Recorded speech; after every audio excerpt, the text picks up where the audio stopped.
Selamat sore pemirsa, kereta api merupakan transportasi umum yang paling aman, cepat dan terjangkau bagi masyarakat di Sumatera Barat. Namun angka kecelakaan di perlintasan sebidang masih cukup tinggi di Sumatera Barat dan masih butuh penanganan dari pihak-pihak terkait. Dan seperti apa tindakan-tindakan yang dilakukan? Saksikan dialog Sumber Bicara bersama saya Ruth Sofian Putri Giawa. Dan kali ini kita juga telah menghadirkan sejumlah narasumber yaitu Kepala Balai Teknik Perkeretaapian kelas 2 wilayah Sumatera bagian Barat, Bapak Supandi. Selamat sore, Pak. Selamat sore, Assalamualaikum warahmatullahi wabarakatuh. Waalaikumsalam. Kita juga telah menghadirkan Kadishub Provinsi Sumatera Barat, Bapak Heri Noviardi. Selamat sore, Pak Heri. Selamat sore, Assalamualaikum. Selamat sore, pemirsa TVRI. Baik, terima kasih. Kita juga telah menghadirkan pengamat transportasi Bapak Yos Syafra PhD. Selamat sore Pak Yos. Selamat sore Mbak Putri. Assalamualaikum warahmatullahi wabarakatuh pemirsa sekalian, pemirsa TVRI Sumatera Barat. Baik, terima kasih. Mengingat kecelakaan yang terjadi mulai bulan Januari hingga Agustus 2022, ini kita ke Pak Supandi terlebih dahulu. Ini sebenarnya penyebab dari kecelakaan tersebut karena apa Pak Supandi?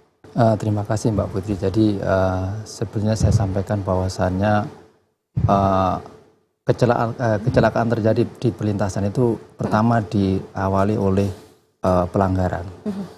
Jadi sebenarnya banyak rambu-rambu yang sudah kita pasang, kemudian juga ada pintu perlintasan yang kita pasang, tapi karena adanya pelanggaran dari pengguna jasa, salah satunya maka itu menyebabkan terjadinya kecelakaan. Baik. Nah selain itu juga memang di beberapa titik perlintasan kita banyak perlintasan yang tidak resmi ataupun liar atau tidak terdaftar, ini juga menjadi potensi terjadinya kecelakaan di perlintasan sebidang. Jadi tapi intinya adalah memang butuh kesadaran masyarakat, kita semua pengguna jasa yang akan melintas di perlintasan untuk mematuhi aturan. Baik. Itu kunci. Apakah benar ini paling tinggi secara nasional di Sumatera Barat, Pak? Iya, paling tinggi karena kalau kita lihat lintas layanan kita sebenarnya cuma jalur aktif itu 100,7 km ya Pak. Dibandingkan di Jawa itu beda sekali, sangat perbedaan sangat tinggi, tapi kecelakaannya justru paling banyak di Sumatera Barat. Baik, ini jumlah perlintasan liar di Sumatera Barat yang saat ini sudah ditemukan ada berapa Pak? Jadi data yang ada terakhir, secara umum ada 388 perlintasan. 100-nya itu resmi ya, resmi. Baik. Itu terdaftar sesuai dengan regulasi yang ada itu ada 100-nya. Nah, sisanya itu 288 itu yang liar tidak terdaftar. Jadi itu kondisinya di Sumatera Barat ini.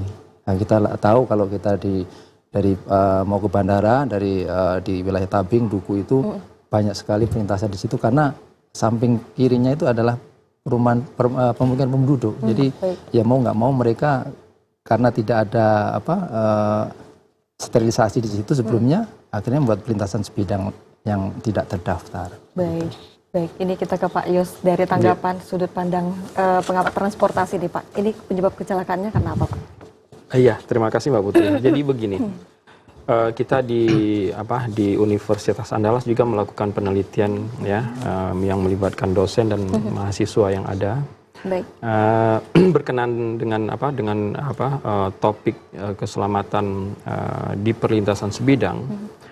Nah, jadi dari penelitian yang kita lakukan itu lokasi yang paling banyak memang yang berada di kawasan pemukiman, perumahan pemukiman. Nah, itu paling banyak yang terjadi sebenarnya temper ya Pak dengan kereta api gitu. Nah, kenapa itu terjadi? Kita lihat dan kita lihat fakta di lapangan adalah bahwa jalur kereta api itu tidak steril. Karena adanya pemotongan, ya di sini pemotongan pengaman jalur kereta api yang dulu mungkin ada pagarnya, itu dipotong oleh masyarakat dan dijadikan untuk melintas. Nah, melintas perumahan yang ada di sepanjang koridor itu. Nah, ini yang menjadi perhatian. Nah, sehingga kalau kita tadi Pak Supandi mengatakan bahwa angka Sumatera Barat tertinggi di Indonesia itu memang faktanya seperti itu, dan kita merasa kasihannya, saya merasa sedih gitu ya, kita merasa sedih karena apa? Karena penyebabnya sangat banyak, tapi yang dominan itu adalah ketidakpedulian kita sendiri masyarakat dalam katakanlah melintas perlintasan kereta api atau merasa kereta api ini frekuensinya nggak terlalu tinggi. Padahal sekarang sudah meningkat. Kalau dulu mungkin hanya katakanlah 4 kali, 6 kali. Sekarang mungkin sudah 3 kali lipat ya Pak. Mungkin sekitar 20-an dalam satu harinya di jalur terutama misalnya Tabing ke sampai Simpang Haru. Nah, ada perubahan frekuensi, kemudian ada perubahan jadwal dan segala macam. Itu masyarakat banyak yang tidak tahu. Betul. Nah, kemudian ketika melintas pada lokasi-lokasi yang katakanlah tidak ada palang pintunya, nah masyarakat kecenderungan kalau yang berkendaraan roda 4 tidak berhenti sebelum melintas, kemudian tidak menurunkan kaca jendela ininya, kaca jendela mobilnya. Kemudian juga dipengaruhi oleh misalnya ada sound system di mobilnya yang terlalu keras. Sehingga kalau toh ada masyarakat orang luar yang di dekat perlintasan mengingatkan, dia tidak mendengar gitu. Kalau tuh ataupun bunyi sinyal dari kereta api juga tidak didengar, tidak terdengar gitu. Jadi hal-hal seperti ini yang memang harus diperhatikan. Nah, saya melihat dalam konteks ini adalah bahwa harus ada edukasi tentang budaya keselamatan. Sekarang ini kalau di dunia konstruksi kan ada K3-nya ya Pak ya, keselamatan kerja. Nah, ini juga harusnya keselamatan dalam berlalu lintas itu harus harus ditingkatkan. Tidak saja melintasi perlintasan kereta api, juga budaya berlalu lintas yang baik.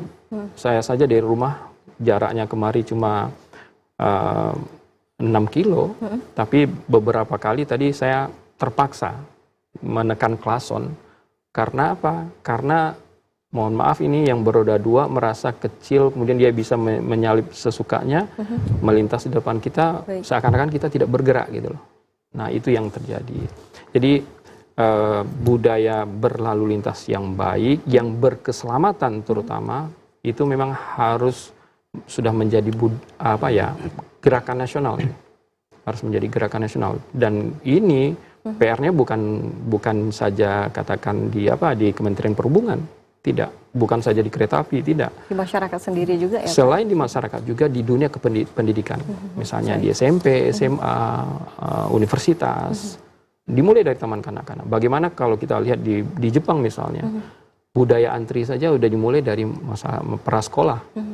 Jadi, nah seperti itu. Jadi menurut saya budaya berkeselamatan ini bukan saja budaya berkeselamatan di jalan, tapi juga budaya keselamatan dalam hidup, dalam kita duduk seperti ini, dalam kita katakanlah misalnya di dapur, di mana ditaruh pisau, di mana ditaruh piring. Jadi budaya berkeselamatan itu yang harus menjadi.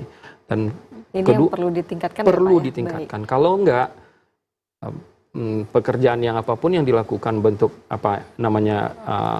kalau ada yang namanya 3E ya, 3E education, kemudian engineering sama enforcement. Tanpa edukasi yang baik nggak ada arti juga engineering, gitu. Nggak ada juga, nggak ngefek gitu loh. Kalau bahasa anak mudanya sekarang gitu. Baik. Iya. Ini masih perlu ditingkatkan ya Pak ya. Jelas, Baik. Kita ke Pak Heri. Menurut dari sudut pandang Pak Heri sendiri seperti apa nih Pak dari kecelakaan yang terjadi di tahun ini? Oh iya, pertama kita kan berterima kasih kepada pemerintah pusat. Jalur kereta api yang sudah bangun oleh pemerintah Belanda pada zaman VOC dulu, kemudian membawa batu bara dan sempat terhenti, lalu dihidupkan kembali. Nah, ini suatu hal yang sangat positif sekali, terutama dalam rangka kelancaran arus transportasi dan mengantisipasi tingkat pertumbuhan kendaraan yang melaju pesat dan keterbatasan peningkatan kapasitas jalan kita. Kereta api salah satunya. Nah, kemudian tentu ada dampaknya dengan aktifkan kembali. Kita alhamdulillah nih dengan jalur kereta api Padang Pariaman sampai ke Naras, Padang ke Kayu Tanam, Padang BIM, ini sangat positif sekali. Karena memang kereta api ini satu-satunya sarana transportasi yang terjamin, waktunya tepat, biayanya murah. Nah itu. Nah tentu dari segi dampak aktifnya kembali kereta api ini, sementara masyarakat kita sudah membangun pemukiman yang sebelumnya tidak aktif, nah tentu membawa dampak. Dan memang kalau kita analisa dan analisis, masalahnya jelas, penyebabnya jelas, dan solusinya jelas. Tinggal lagi anggaran. Nah, alhamdulillah dari 100 perlintasan sebidang yang resmi, 288 yang tidak resmi. Nah, dari investigasi yang kami lakukan, itu 90% itu di perlintasan liar. Di perlintasan liar. Nah, oleh karena itu di tahun sekarang ini kita berterima kasih juga nih ke Ditjen Kereta Api. Adanya alokasi dana untuk membangun jalan inspeksi. Baik. Sisi kiri dan kanan dari jalur kereta api. Baik. Sehingga masyarakat ini dia tidak lagi memotong jalur pelintasan liar, tetapi sudah ditetapkan pelintasan resminya. Nah, ini sudah kita lihat, nanti Pak Supandi dari Balai akan menjelaskan berapa titik adanya jalur inspeksi. Karena mau tidak mau memang secara undang-undang otonomi daerah, masing-masing kewenangan terutama jalan kabupaten kota, jalan provinsi, jalan nasional, yang terkait dengan keselamatan kereta api itu terutama di perlintasan sebidang menjadi tanggung jawab pemerintahan yang telah diatur dalam undang-undang otonomi. Baik di segi faskesnya, rambu-rambunya, palang pintunya. Tapi kita paham sendiri, kita di sisi alokasi dana kita masih terbatas. Nah, kalau kita harapkan masyarakat sementara kemampuan masyarakat seperti itu juga. Nah, tentu alhamdulillah tahun sekarang sudah dibangun jalan inspeksi sisi kiri kanan. Dan ini sudah kita lihat sangat positif sekali kan. Baik. Sehingga menekan angka kecelakaan yang terjadi akibat dari kereta api ini akan dapat kita tekan dari tahun ke tahun ya. Baik. Baik, kita ke Pak Supandi lagi nih. Tindakan dari perlintasan liar ini seperti apa nih Pak Supandi? Jadi gini ya, kita ada program untuk tahun ini. Sebenarnya tahun kemarin juga sudah dimulai melalui anggaran SPSN itu peningkatan keselamatan ya dari Padang sampai ke Pariaman. Tahun depan juga akan dari Padang ke Paulima ya. Nah, untuk perlintasan liar ini di tahun ini ya kita ada program penanganan. Ya. Penanganan itu bisa kita tutup, kemudian atau kita kasih jalan inspeksi, ya. Kemudian yang resmi itu nanti kita akan bangun pintu perlintasan dan pemasangan IWS, Early Warning System. Jadi ini beberapa usaha kita lakukan. Nah, khusus memang untuk perlintasan liar ini kita memang harus berhati-hati ya dalam hal bagaimana kita menatanya. Karena kita juga harus memperhatikan kepentingan dari masyarakat di sekitar situ yang akan kita tutup. Makanya tadi disampaikan kita ada program pembangunan jalan inspeksi itu tahun ini ada 7,9 km spur. Jadi ini ketika jalan inspeksi ini sudah selesai, maka pintu perlintasan liar tadi kita tutup. Nanti ada beberapa meter ada perlintasan yang resmi terjaga. Nah, kita lewatkan di situ. Oh, baik. Itu, berarti ya. bertahap dari pembangunan jalan inspeksi terlebih dahulu baru penutupan ya Pak ya? Ya, tapi itu kita tutup sebagian dulu kalau kita lihat di Duku ya Pak ya. Dengan patok-patok besi, kemudian masih ada beberapa spot yang belum kita tutup karena memang jalan inspeksinya belum selesai ya. Dan nanti sudah selesai nanti kita tutup dan kita arahkan pada pintu perlintasan yang resmi yang ada dijaga. Seperti itu. Sampai saat ini sudah ada berapa perlintasan yang sudah ditutup Pak? Dari program yang kita lakukan di Padang ini ya, ada 70 yang ditutup, sekarang 19 ya. 19 yang sudah kita tutup ya. Nanti setelah bertahap, setelah jalan inspeksi sudah selesai, nanti kita tutup ya, seperti itu. Jadi kita juga tadi memperhatikan kepentingan masyarakat juga ya Pak? Akses masyarakat itu. Baik, ini ada tanggapan nggak Pak dari masyarakat sekitar? Sebenarnya selama ini ya mereka mendukung, cuman memang ada beberapa namanya masyarakat ya yang punya kepentingan, misalnya yang punya usaha di situ ya, ada yang protes sedikit lah. Tapi tetap nanti kita komitmen kita buatkan jalan akses supaya akses itu tidak tertutup sama sekali. Gitu. Tetap ada. Oleh karena itu kami memang minta bantuan dari dukungan ya dari masyarakat, dari Pemda khususnya. Untuk mendukung ini supaya nanti apa program kita jalankan ini juga mereka dukungan dari pemerintah setempat, dari camat, dari wali negara dan sebagainya sehingga program penutupan itu bisa berjalan dengan baik. Karena ini juga untuk kepentingan bersama ya Pak ya? Baik. Pastinya. Baik. Itu, ya. Ini tanggapan dari Pak Yos sendiri seperti apa Pak? Iya, seperti yang saya sampaikan tadi bagian apa yang disampaikan oleh Pak Supandi bahwa dan juga disampaikan oleh Pak Heri bahwa dulunya jalan kereta api itu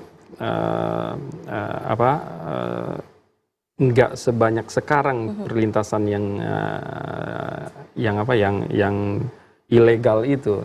Tapi karena sempat idle sehingga orang memanfaatkan jalan itu. Sama juga kejadian sekarang ini, misalnya jalur kereta api dari Padang Panjang sampai ke Bukit Tinggi. Karena idle akhirnya jalan kereta api itu sendiri dibangun ruko malahan di atas rel itu sendiri. Nah, padahal itu kan aset negara yang harus sebenarnya dilindungi, kemudian tidak dimanfaatkan oleh kepentingan pribadi, tapi untuk kepentingan masyarakat gitu. Nah, jadi saya melihat apa yang dilakukan sekarang sudah artinya usaha untuk menekan angka kecelakaan di perlintasan liar itu sudah nampak jelas gitu ya. Cuma sekarang ini bagaimana sebenarnya percepatannya ya. Kemudian tentu kalau saya melihat adalah masyarakat jangan membuat friksi dulu gitu loh. Saya bukan mendukung program ini dalam konteks kita harus objektif gitu loh. Karena kerugian harga satu nyawa itu tak terhingga gitu loh. Betul. Harga satu nyawa itu tak terhingga. Jadi rasanya sangat disayangkan kalau hanya kita mengatakan atau ada yang mengatakan bahwa ini jalan saya yang sudah ada. Tapi kalau seperti itu juga nggak beralasan karena jalan kereta api itu sudah ada mungkin sebelum dia lahir gitu loh. Betul. Nah, jadi kita harus menurut saya yang mungkin selama ini menjadi menikmati itu dia harus memahami bahwa sebenarnya kan aksesnya bukan itu. Aksesnya sudah ada jalan lingkungan yang ada di perkotaan gitu loh.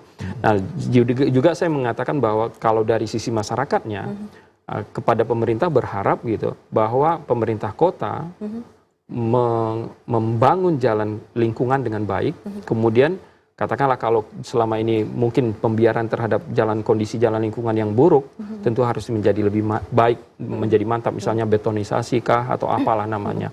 Dan itu perlu inventarisasi yang baik juga oleh pemerintah kota bahwa sepanjang jalan ini dana pusat sudah ada untuk mensterilkannya, dan tentu lingkungan perumahan yang berada di sepanjang jalan itu juga jalan lingkungannya juga harus diperhatikan.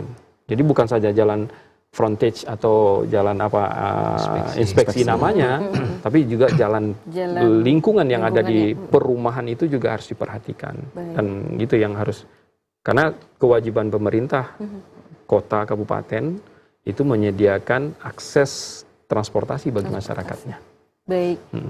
Ini dukungan dari Pak Heri mengenai perlintasan liar yang akan ditutup ini seperti apa, Pak?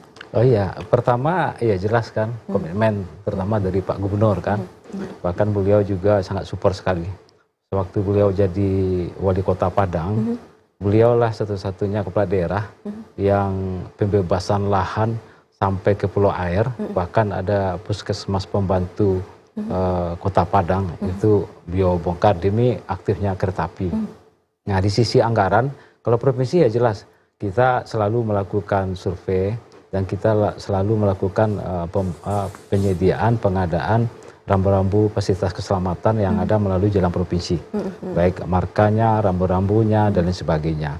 Nah, jelas kemudian dari segi ekonomi ya jelas, ini salah satu solusi bagaimana masyarakat tidak lagi memanfaatkan angkutan mobil atau sepeda motor, sehingga efisiensi segi BBM, waktu, ketepatan, kemacetan dapat kita antisipasi. Bahkan untuk jalur sampai ke Paulimo itu sudah rencana mau diaktifkan lagi. Bahkan pengangkutan semen dan CPO itu direncanakan dengan kereta api. Otomatis kalau masyarakat sudah menikmati pemanfaatan kereta api ini, tentu ini akan banyak efisiensi. Betul. Nah, terutama misalnya sekarang macet sana sini karena angkutan truk, angkutan barang. Kalau truk angkutan barang sudah dibawa dengan kereta api, semen dengan kereta api, otomatis volume angkutan darat kita semakin berkurang. Nah, semakin lancar lagi. Betul. Nah, oleh karena itu Pak Gubernur juga mengharapkan kepada Bupati Lokota, bukan hanya Padang Pariaman, Kota Pariaman, ataupun Kota Padang, bahkan beliau satu-satu juga mengharapkan mengaktifkan kembali lokomotif yang ada di Solunto, antara Solunto dengan Merauke Laban. Mudah-mudahan di Desember besok sudah diaktifkan kembali. Lokomotif lama itu memasuki lubang kalam namanya oleh Maitam. Nah kemarin sudah uji coba juga di Solunto. Jadi beberapa inovasi-inovasi, terutama dalam mengaktifkan kereta api ini, karena ini trase ini sudah ada sejak zaman Belanda, bahkan jangka panjang itu direncanakan dari Padang ini bisa sampai ke Riau, ke Lokas gitu. Baik. Dan trasenya sudah ada, tinggal kita hanya menunggu alokasi dana-dananya ini aja lagi kan, sehingga nanti secara bertahap sudah dibuktikan. Bahkan saya juga kaget juga, hampir 300 miliar lebih kurang ya Pak Supandi ya, dana pusat dialokasikan untuk kereta api. Baik itu peningkatan trase jalannya, jembatannya, bahkan ada stasiun kereta api yang diperluas. Bukan di Sepangharu juga, di Alai, kemudian di Basko ya Pak ya. Ada beberapa. Ini kan suatu menunjukkan bahwa low factor dan okupansi kereta api ini sudah mulai dinikmati masyarakat. Bayangkan bahkan ada kereta api itu sekarang bisa membawa sepeda ke Pariaman. Baik. Jadi kalau mereka seandainya kuliah di Unan, dia tinggal di Pariaman, dia sudah hitung waktu perjalanan, nggak perlu dia tinggal di Padang lagi kan. Betul. Biaya murah cuma 5.000 kan, sangat irit sekali kan, waktunya jelas. Bisa jadi mereka dengan sepeda lipat atau bagaimana kan. Jadi kita sama-sama mendukung ini agar biar kereta api ini merupakan suatu solusi dengan mengaktifkan trase lama ini. Nah itu sementara. Boleh saya komen? Boleh, silakan Pak Yos. Saya sangat dari satu sisi ya, bahwa penyediaan kereta api kita melihat hal yang sangat positif gitu loh. Tapi saya melihat juga begini, ada satu hal yang kadang-kadang terlupakan oleh pemerintah yang berlevel berjenjang ini, dari pusat, provinsi dan kabupaten kota.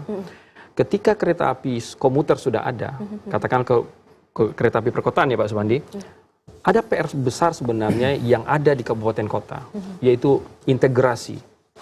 Nggak ada juga artinya Pak, ketika kereta api itu misalnya Padang Pariaman sudah baik, tapi BIM ke kota Padang masih sepi, karena apa? Integrasi dengan angkutan kota itu sangat minim. Baik. Jadi akhirnya apa? Secara tadi kita berbuih-buih mengatakan bahwa positifnya kereta api, tapi kalau tidak ada angkot yang berintegrasi, artinya masih minim rute angkutan umum kota yang mendekat ke stasiun kereta api atau apa stasiun istilahnya Pak ya? Stasiun itu juga nggak akan berhasil kereta api. Jadi kereta api ini pasti harus didukung oleh rute angkutan kota. Kalau nggak orang gimana maunya? Ketersediaan di stasiun kereta api itu apakah ada tempat parkir atau tidak? Kalau di Jabodetabek mereka sediakan. Dan masyarakat sekitar juga hidup jadinya Pak. Rumah-rumah masyarakat sekitar itu menyediakan lahan parkir. Nah sekarang PR juga nih bagi pemerintah Kota Padang kalau mau memanfaatkan komuter kereta api. Kalau nggak, kereta komuter yang sudah disubsidi oleh pemerintah dengan dana yang sangat besar, akhirnya kosong melompong juga ketika angkutan kota tidak berintegrasi dengan kereta api. Baik. Ini tanggapan dari Pak Supandi seperti apa nih Pak? Ya, terima kasih. Jadi tepat sekali apa yang disampaikan Pak Yusuf. Jadi gini, contoh di stasiun Pulau Air ya, itu kan salah satu reaktivasi kita yang lakukan Pak. Jadi waktu itu dari pemerintah Kota Padang juga berjanji akan ada angkutan pemandu moda yang ke sana, tapi sampai sekarang belum ada. Ini masalah. Ini juga nanti kita akan ada penambahan layanan ke stasiun Pauh 5 yaitu dekat dengan Unan ya. Ini kami juga akan minta komitmen juga dari pemerintah Kota Padang supaya nanti juga ada angkutan yang mampir ke situ. Kalau nggak ada betul Pak tadi, jadi apa yang sudah kita sediakan nggak optimal, orang jadi malas juga, nggak ada mau kemana saya.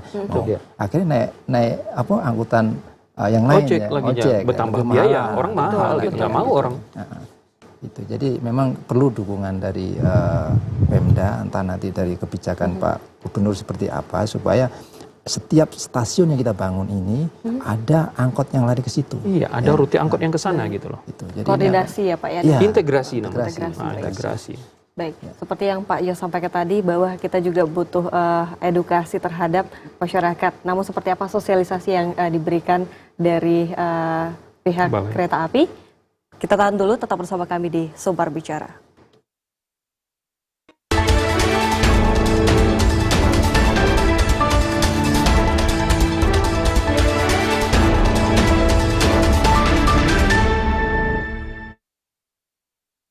Masih bersama kami pemirsa, selain berdialog dengan narasumber di studio, kami juga menyediakan line telepon bagi Anda yang ingin bertanya mengenai topik sumber bicara pada hari ini di 0751 463133. Kami tunggu partisipasi Anda. Baik, kita ke Pak Supandi lagi nih, bagaimana Pak sosialisasi kepada masyarakat yang sudah diberikan ya Pak?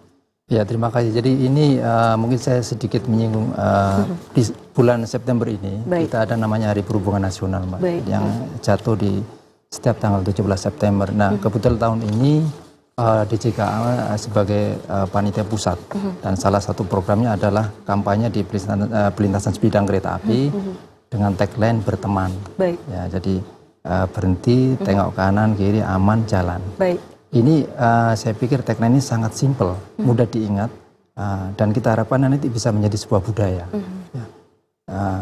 Karena kalau sudah menjadi budaya, maka apapun yang siapapun yang akan melewati di pelintasan sebidang itu, insya Allah dia akan aman, karena dia mentaati aturan, tidak melanggar aturan itu. Nah, beberapa upaya yang kita lakukan dalam hal ini adalah kita dengan stakeholder dalam hal ini Pemda dan juga operator PT KAI sudah melakukan beberapa kegiatan sosialisasi ya berteman ini di pelintasan sebidang sudah 2 kali kita laksanakan kemarin. Kemudian kita juga melakukan FGD ya di Pak Yosafal, Pak Kadi juga hadir 2 minggu yang lalu ya di Hotel Grand Suri terkait dengan berteman ini. Baik. Karena dari FGD itu kita banyak mendapat masukan bagaimana supaya tagline berteman ini bisa betul-betul menjadi sebuah icon, bisa mungkin jadi sebuah rambu gitu ya, usulan kemarin. Jadi setiap orang yang akan melintas itu akan bisa mentaati peraturan dengan hanya berhenti, mungkin nggak sampai 5 menit ya, karena kereta itu 30 detik ya, dari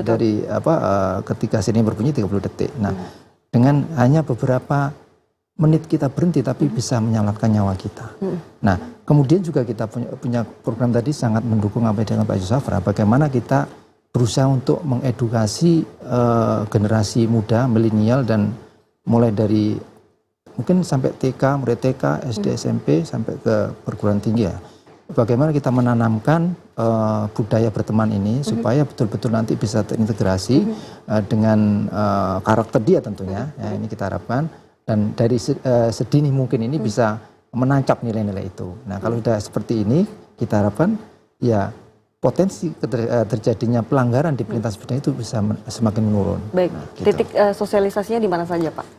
Saya di JPL ya, tapi lupa titiknya. Kemudian untuk di sekolah nanti kita akan rencana di sekolah SMP 15 kalau nggak salah, yang di arah di Taping ya, yang di mana di depannya ada pelintasan kereta api. Jadi memang kita sasar itu dulu, karena memang mereka ini, adik-adik kita ini yang langsung berhadapan dengan pelintasan sebidang ini sangat saya yakin mereka udah sangat hafal dengan kereta api yang akan datang dengan sirinenya. Nah, ini kita akan tanamkan itu supaya ini bisa menjadi sebuah gerakan ya, gerakan yang massal dan masif, bisa mengintegrasikan nilai-nilai berteman itu kepada anak-anak didik kita. Itu. Baik, ini sebenarnya yang paling penting ini masyarakat yang tinggal di sekitaran rel ya Pak ya? Itu prioritas utama. Baik. Tapi tentunya semua ya, karena nanti mobilisasi kan tidak. Akan tapi berjalan ya Pak? Ya, baik. Seperti baik. itu. Ini tanggapan dari Pak Yos seperti apa Pak? Iya, jadi sebenarnya harusnya seluruh lapisan masyarakat ya,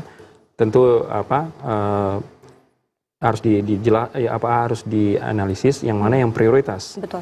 Nah, saya masih ingat data yang disampaikan oleh PT KAI, juga disampaikan oleh Balai Kereta Api Sumatera Barat, bahwa ternyata tumbukan atau temper atau kecelakaan itu paling banyak di segmennya Pak ya, dari lintas dari Air Tawar sampai ke Lubuk Buaya ya, mungkin itu ya.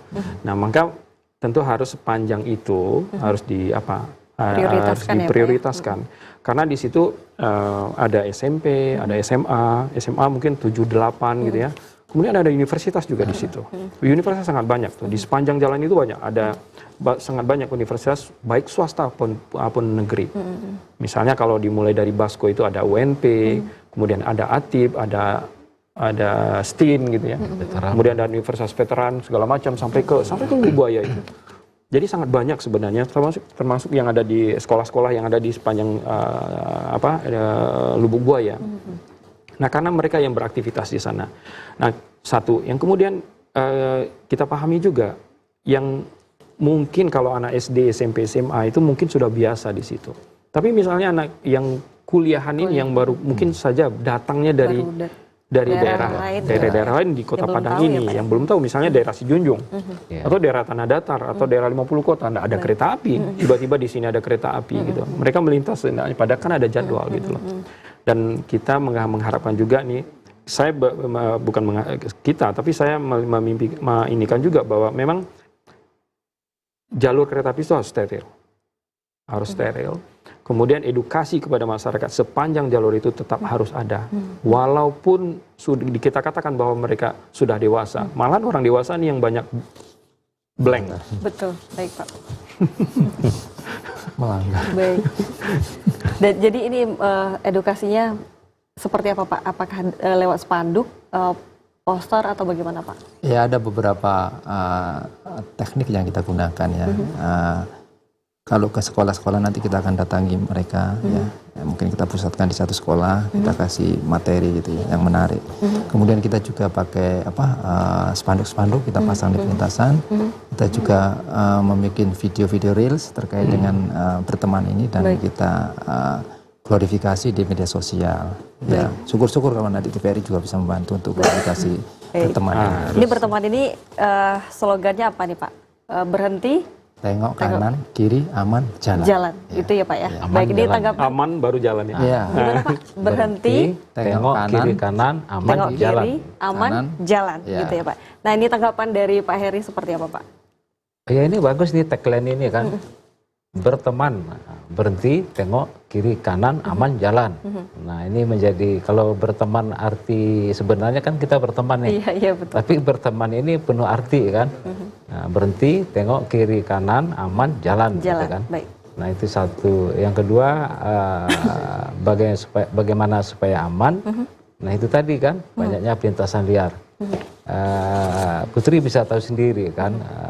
Biasa sinyal kereta api pada setiap pelintasan sebidang, kalau kita lihat Pulau Jawa, nggak setiap saat bunyi. Ini mulai jalan kereta api sampai ke tujuan, sinyal kereta api ini bunyi terus. Ini kan sangat lucu sekali kan. Sehingga lebih keras pula suara sinyalnya. Bahkan ada pula masyarakat mengganggu masjid dan sebagainya. Jadi dengan dari ditutup, ini sangat kita harapkan secepatnya kita sama-sama memahami. Kemudian yang kedua, kasus-kasus yang terjadi itu kebanyakan orang yang datang ke Kota Padang, seperti yang dibilang Pak Yos tadi. Belum tahu ya itu problemnya yang Baru belum tahu tahu. dia sinyal kereta api mau lewat. Kemudian yang ketiga, dia ngidum tap, tapi kaca ditutup, jadi nggak kedengaran. Betul. Nah, nggak kedengaran suara kereta api, sinyal dan sebagainya kan. Nah, itu pada pelintasan liar kasusnya. Tapi besok kalau memang sudah ada EWS itu, sebelum kereta api lewat sudah dikasih sinyal. Ini sudah membantu juga lah, terutama bagi pelintasan liar atau pelintasan yang belum ada palang pintu, untuk memberi informasi kepada masyarakat yang mau lewat di situ. Yang penting simbol tagline berteman itu menjadi pegangan bagi kita, terutama di setiap pelintasan, hingga waspada kita kan. Nah, itu yang keempat, ya jelas tadi penyelesaian masalah tentang problemnya pelintasan liar ini kan harus komprehensif, baik di tingkat level RT, RW, kelurahan atau kenegarian, termasuk kecamatan, termasuk kabupaten kota, provinsi, karena semua demi untuk kelancaran transportasi dalam rangka meningkatkan ekonomi masyarakat juga. Jadi pembahasannya baik pembangunan pelintasan sebidang maupun petugasnya, maupun pembangunan jalan inspeksi. Nah, secara anggaran itu kalau bisa harus alokasinya setiap tahun itu harus kita tingkatkan terus, termasuk sosialisasi. Bahkan kita sudah pernah adakan mungkin dengan balai juga, itu pelajar pelopor keselamatan kereta api. Bahkan dari Pak Yos sendiri punya komunitas cinta kereta api. Beliau juga selalu mempublikasikan bahwa angkutan kereta api di Sumatera Barat merupakan heritage yang sudah mendapat penghargaan dari UNESCO.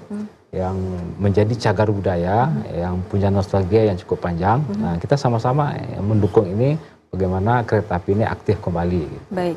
Ini menurut Pak Heri sendiri bagaimana potensi perkembangan kereta api di Sumatera Barat, Pak? Oh iya, dari hasil monitoring kita cukup bagus.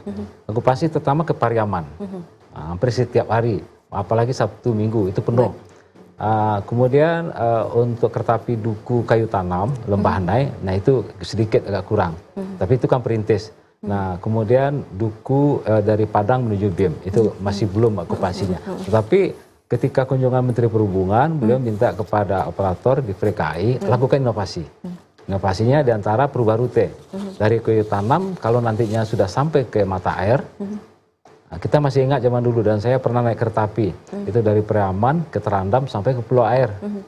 Nah, kereta apinya hidup. Nah sekarang kalau itu aktif kembali, kita masih ingat ketika pedagang sayur dari Priaman menjual sayur ke Kota Padang, dia tunggu di Terandam. Nah gitu juga dari Priaman, kalau seandainya direalisasikan sampai ke Paulima, kita bisa bayangkan Kota Padang yang penduduknya semakin hari semakin padat, jumlah kendaraan semakin padat. Apalagi kemacetan di sana sini, nah solusinya kereta api. Nah kembali kata yang dibilang Pak Yos tadi, angkutan feeder dari stasiun sampai tuju ke alamat yang dituju. Pasti ada penumpukan atau orang yang datang dan pergi, atau bisa jadi dia titip kendaraan dan sebagainya. Nah, oleh karena itu beberapa stasiun dilakukan perluasan. Seperti yang di Alai misalnya kan. Nah kemudian yang di Basko dan beberapa titik. Nah ini sangat positif sekali. Jadi orang nggak harus ke Simpanggaru kan. Nah tinggal lagi bagaimana tampilan stasiun itu ada sarana prasarana, terutama tadi ada angkutan feeder. Nah kita sudah koordinasi juga dengan Disub. Tentu ini bagaimana adanya angkutan yang menjembatani setelah mereka sampai di stasiun yang dituju. Ada angkutan lanjutnya, apakah sistemnya BTS dan sebagainya. Seperti yang kita lakukan dengan Kota Padang sekarang, itu Trans Padang itu sudah integrasi dengan terminal AKDP, AKAP dan AKDP yang di Anair. Tiap 5 menit masuk. Bisa jadi nanti kita integrasikan dia dengan kereta api.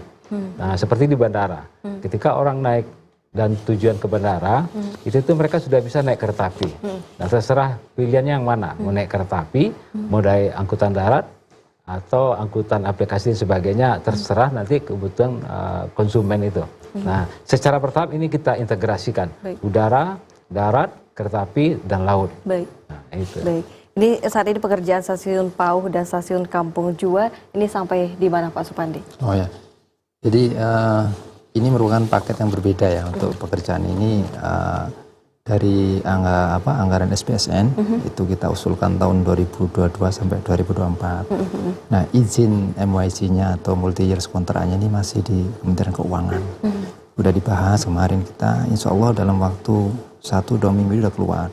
Nah ketika sudah keluar kita akan lakukan kontrak untuk pembangunan tadi. Salah satunya stasiun Paulima dan Kampung Jua. Jadi kami belum bisa mengatakan hari ini ya, karena kalau menurut teman-teman di lapangan mungkin pembangunan itu selesai ya 6-7 bulan lah. Nah, jadi kalau kita eksekusi mungkin Oktober, ya mungkin tahun depan baru selesai. Untuk langsung bisa dioperasikan. Nah, cuman untuk penambahan lintas ini kami untuk ke stasiun Paulima dengan stasiun yang ada sekarang ini masih bisa. Ya, meskipun darurat masih bisa untuk melayani penumpang. Karena kan kemarin ada arahan dari Pak Menteri juga untuk menambah ke stasiun Paulima, nanti kita upayakan lah. Insya Allah di akhir-akhir tahun ini kita sudah ada layanan ke sana, ya. Dalam rangka tadi meningkatkan okupansi ya. Salah satunya juga meningkatkan layanan lah sampai ke Paulima. Tentunya kalau nanti layanan semakin jauh kan masyarakat juga akan bisa menggunakan sarana kereta itu. Gitu. Baik, mengenai kereta wisata yang di Sawalunto nih Pak, bagaimana aktivasinya sampai saat ini? Kapan mulai beroperasi lagi Pak? Jadi tadi Pak Kadi sudah menyinggung ya, nah, Sawalunto ini sekarang sedang dilakukan normalisasi istilahnya, ya. Sepanjang lebih kurang 4 km dari stasiun Sawalunto sampai ke Muara Kelapa, itu melewatin Lubang Kalam ya, mungkin terowongan terpanjang di Sumatera Barat ini, 800 sekian ya, kilometer, dan itu treknya lurus. Itu Itu teman-teman KAI yang melakukan normalisasi kemarin dengan anggaran dari CSR kalau misalnya dari Sinergi BUMN. Nah sekarang sudah dikerjain.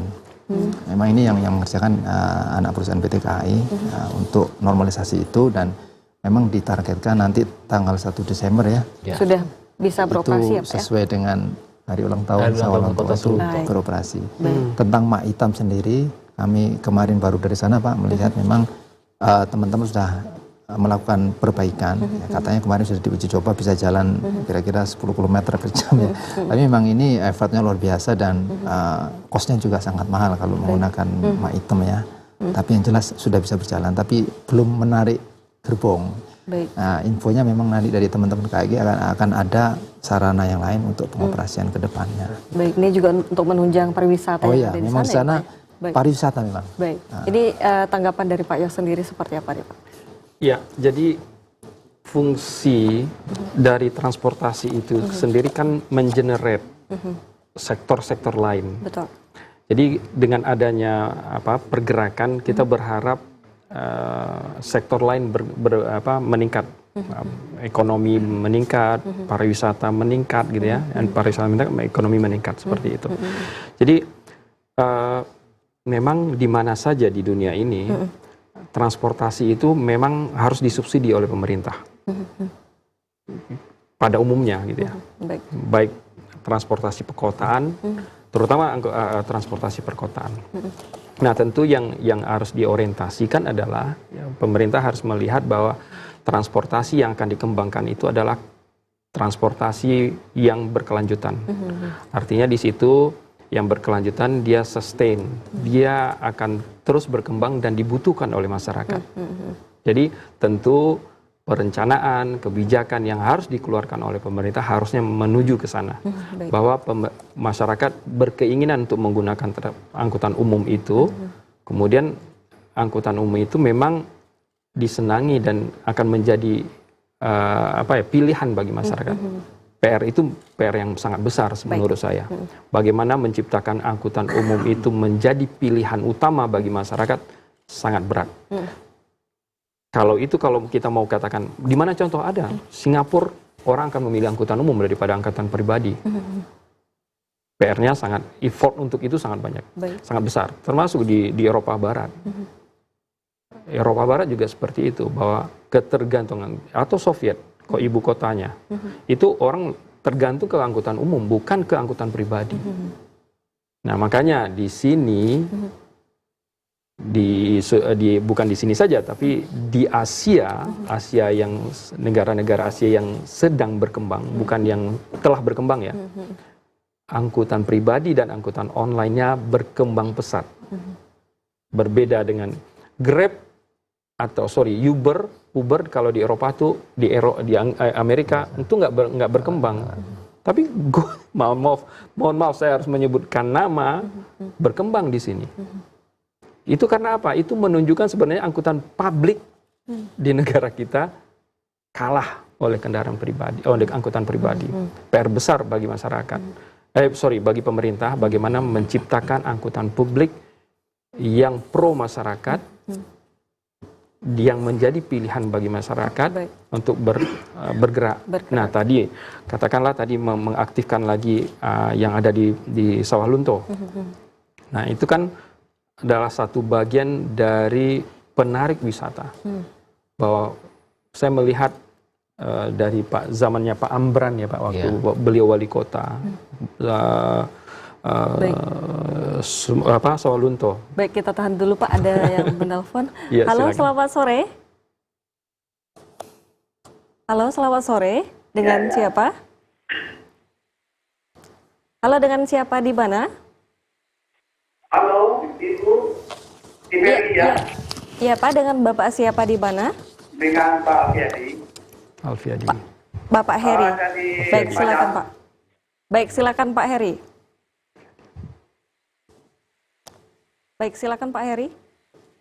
Iya, Bu. Saya ingin tanya nih, kebetulan ada bapak kita yang di sub, ya, terutama yang dari pusat ini, Bu. Baik. Nah, itu menanyakan sebetulnya kan untuk mengurai macet kita di Sumatera Barat, khususnya Padang Bukit Tinggi, bahkan sampai Payakumbuh, itu saya ingat tuh waktu saya kecil itu kereta apinya aktif. Itu artinya kita tidak mengeluarkan biaya besar, tapi menanggung akibat yang sampai saat sekarang ini luar biasa penderitaannya, Bu. Baik. Padang Bukit Tinggi bisa kita jamah sampai 4 sampai 5 jam. Baik. Kalau hidup kereta api itu luar biasa, seperti Bogor Jakarta. Apa ini persoalannya, Bu? Baik. Bapak. Jadi mohonlah, ini saya rasa tidak besar itu biaya. Jalan sudah ada, tidak ada pembebasan tanah, tidak serumitnya jalan tol mungkin. Baik. Jadi barangkali harus dipikirkanlah. Baik, Menyampaikan ke pusat bahwasanya ini sangat penting, transportasi murah, transportasi yang sangat baik, dan sangat diidamkan mungkin oleh masyarakat Sumatera Barat. Baik. Barangkali itu saja, Baik, terima Ibu, kasih, Bapak. Pak. Terima kasih. Baik, terima kasih Pak Eri. Baik, saya langsung saja ke Pak Supandi. Ini sebenarnya apa nih Pak kendala dari kereta api kita ke Padang Panjang, ke Bukit Tinggi masih belum bisa diaktifkan? Kenapa Pak? Ya. Saya harus menarik napas panjang ya Pak. Jadi gini, pertama kita lihat kondisi existing ya, kondisi existing dari Padang ke Bukit Tinggi ini gradiennya itu sangat tinggi. Ya, jadi gradien itu kemiringannya. Nah, dulu di zaman Belanda dia menggunakan rel gigi. Nah, rel gigi, kemudian lokonya juga ada giginya. Jadi mereka terikat dengan gigi. Nah, teknologi itu sekarang sudah nggak ada, logonya juga udah nggak ada, jadi udah discontinue, nggak bisa. Kalaupun ada mungkin harus effort yang sangat besar. Itu dari jalurnya. Kemudian kalau kita mau mengaktifkan itu, ya itu memang biayanya sangat besar Pak, Pak Heri ya. Jadi Pak Heri itu sangat besar Pak biayanya. Kalau teman-teman ngitung itu kalau nggak salah ya, hitungan kasar itu per kilonya itu 1 kilo itu ya 20 miliaran. Itu bayangkan kalau dari Padang ke Bukit Tinggi itu berapa kilo? Di luar stasiun, di luar jembatan, di luar terowongan. Itu ada 2 terowongan di sana. Kita belum tahu nih kondisi terowongannya seperti apa. Apakah masih layak? Nah, kemudian jembatannya juga kita lihat kalau juga sudah seperti kondisinya seperti tadi. Saya juga merasakan memang seandainya kita pemerintah punya anggaran yang kuat. Saya yakin itu bisa dikerjakan. Tapi karena kondisi keuangan kita seperti ini, ya mohon maaf sementara ini masih belum bisa. Kita masih berupaya untuk menghidupkan jalur yang masih hidup. Di Padang itu hidupkan dulu. Gitu. Ini tanggapan dari Pak Heri. Oh ya, sebetulnya secara blueprint rencana jangka panjang sudah masuk rencana jangka panjang pemerintah pusat. Cuma secara bertahap. Yang kedua, memang betul apa yang sampai Kak Balai tadi, bahwa kalau lokomotif lama itu kan dia pakai batu bara. Kemudian lokomotif lama ini sudah tidak ada lagi, kan. Nah, kemudian sudut tanjakannya memang cukup tinggi. Tapi secara bertahap kami yakin, mungkin tergantung pola sumber dananya, apakah APBN, SPSN, pinjaman luar negeri dan sebagainya. Tapi mudah-mudahan mungkin Pak Gubernur selalu meyakinkan karena manfaatnya cukup besar. Kemacetan dan sampai 6 jam Bukit Tinggi dengan adanya jalur kereta api. Dan saya sependapat dengan Bapak Alfiadi tadi ya. Mudah-mudahan ini ada solusi, apakah dari luar negeri investasi dan sebagainya kan. Ini solusi yang paling tepat. Tapi kita bersabar kan. Secara teknis, secara hasil kajian memang itu jawabannya. Cuma secara teknologi dan alokasi dana ini yang kita masih menunggu, berharap. Gitu. Baik, ini tanggapan dari Pak Yos sendiri seperti apa? Singkat saja Pak, karena kita mengingat waktu. Oke. Kalau saya memang kebutuhan angkutan untuk bukan angkutan, tapi perbaikan kondisi ya, kinerja dan performa arus lalu lintas dari Padang Panjang ke Bukit Tinggi itu memang harus harus ditingkatkan oleh pemerintah. Dan ini berkaitan pemerintah pusat ya, karena kalau jalannya gitu loh. Tapi kita harus menciptakan alternatif ya, angkutan alternatif, bukan saja angkutan pribadi tapi juga angkutan publik. Pilihan angkutan publik memang salah satu bisa kereta api. Tapi mungkin yang menjadi PR itu adalah tracknya. Tadi yang disampaikan oleh Pak Supandi. Nah ini kalau menurut saya ini kan harus ada kajian yang baik ini, yang kajian yang objektif melihat dari satu sisi kebutuhan akan akses transportasi ke Padang, misalnya Padang Bukit Tinggi melewat Padang Panjang Bukit Tinggi memang sudah menjadi kebutuhan. Baik. Nah, alternatif yang baik yang apa? Salah satu memang pilihan itu bisa dilakukan. Baik. Tapi tetap menjadi PR bahwa tidak kajian yang dalam secara teknisnya tentu harus dilakukan.